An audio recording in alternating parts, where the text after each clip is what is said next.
સમાચાર પાટણથી પાટણમાં વીટીવી ન્યૂઝના અહેવાલની ધારદાર અસર જોવા મળી રહી છે। ખાનગી જમીન પર બનાવી નાખેલા જાહેર રસ્તાને ખોલી દેવાયો છે। તો વીટીવી ન્યૂઝ પર અહેવાલ પ્રસારિત થયો અને અહેવાલ પ્રસારિત થતા જ પાટણ પાલિકાનું તંત્ર એ જાગ્યું અને કામે લાગ્યું। પાટણ નગરપાલિકાની ટીમે ફેન્સિંગ હટાવીને રસ્તો એ ખુલ્લો કર્યો। રસ્તો ખુલ્લી જતા વાહન ચાલકોએ રાહતનો શ્વાસ લીધો છે।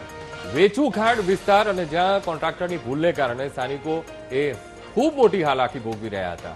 કોન્ટ્રાક્ટરે ખાનગી માલિકીની જમીન પર રસ્તો બનાવી દીધો હતો અને ઘટનાની એ જમીન માલિકને જાણ થતા જ ફેન્સિંગ એ કરીને રસ્તો બંધ કરી દીધો હતો। તો રસ્તો બંધ થતા જ વાહન ચાલકો અને સ્થાનિકો હેરાન થતા હતા અને પાટણથી આ સમાચાર વીટીવી ન્યૂઝે અહેવાલ પ્રસારિત કર્યો હતો અને આ અહેવાલની અસર જોવા મળી રહી છે, ઇમ્પેક્ટ જોવા મળી રહી છે। બે અલગ અલગ દ્રશ્યો આપ જોઈ શકો છો। પહેલાની તસવીરો છે અને બાદની તસવીરો છે જ્યારે તંત્ર સફાળું જાગ્યું છે। તો અમે આપણે ટીવી સ્ક્રીન ઉપર બે દ્રશ્યો બતાવી રહ્યા છીએ। ગઈકાલના જ આ દ્રશ્યો છે। પહેલા કેવી સ્થિતિ હતી, વચ્ચે રસ્તો છે અને ત્યારબાદ એ ઘટનાની માલિકને જાણ થતા કે ભાઈ અહીંયા પાલિકાએ તો રસ્તો બનાવી દીધો છે અને એ જમીન પોતાની છે, એની માલિકીની છે ને એમાં એ રસ્તો બનાવી દીધો છે। તરત જ ફેન્સિંગ કર્યું અને આ આજના દ્રશ્યો કે ફેન્સિંગ હટાવી લીધું છે।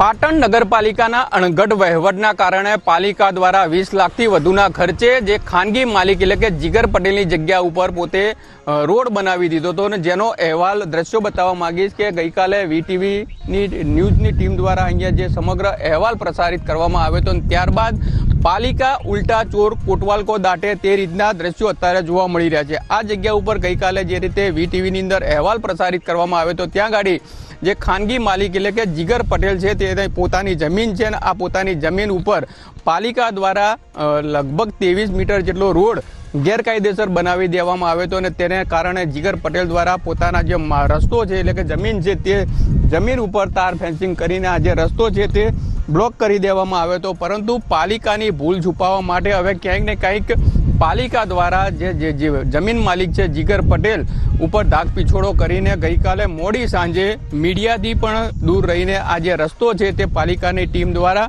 ખુલ્લો મૂકી દેવામાં આવ્યો છે। એટલે કહી શકાય કે પાલિકા દ્વારા પ્રજાના ટેક્સના 20 લાખથી વધુનો રકમ એટલે કે આંધણ કરી દીધું છે અને પરંતુ આ રસ્તો જે બ્લોક કરી દીધો ને તેનો જે વિવાદ પાછો આવ્યો ને વિવાદને પગલે પાલિકાએ આ રસ્તો ફરી એક વખત ખુલ્લો મૂક્યો છે અને અહીંથી જે વાહન ચાલકોને પસાર થવામાં મુશ્કેલી પડતી હતી હવે ફરી એક વખત રસ્તો ખુલ્લો થતાં અહીંથી વાહન ચાલકો પસાર તો થઈ રહ્યા છે। પરંતુ સવાલ એ થાય છે કે જો જીગર પટેલની આ જગ્યા હતી તો જીગર પટેલ દ્વારા અત્યાર સુધી આ રસ્તો છેલ્લા ઘણા વર્ષોથી ચાલુ હતો તેમ છતાં કોઈ પણ જાતની તાર ફેન્સિંગ કરવામાં નથી આવી। પરંતુ જ્યારે સમગ્ર વિવાદ સામે આવ્યો એના એક દિવસ અગાઉ પોતે પોતાની જગ્યા ઉપર તાર ફેન્સિંગ કરી હતી। હવે પાલિકા દ્વારાની પાલિકાની જે ભૂલ હતી ને પાલિકા પોતાની ભૂલ છુપાવવા માટે ફરી એક વખત જે બિલ્ડર છે જીગર પટેલની જગ્યા ઉપરનું જે તાર ફેન્સિંગ છે તે હટાવી દેવામાં આવ્યું છે। હવે જોવાનું રહ્યું કે જીગર પટેલ હજુ સુધી તો મીડિયા સામે આવતા નથી પરંતુ જીગર પટેલ અને પાલિકા વચ્ચેનું આ જે ઘર્ષણ છે તે ક્યાં જઈને થંભે છે। ભરત પ્રજાપતિ, વીટીવી ન્યૂઝ, પાટણ।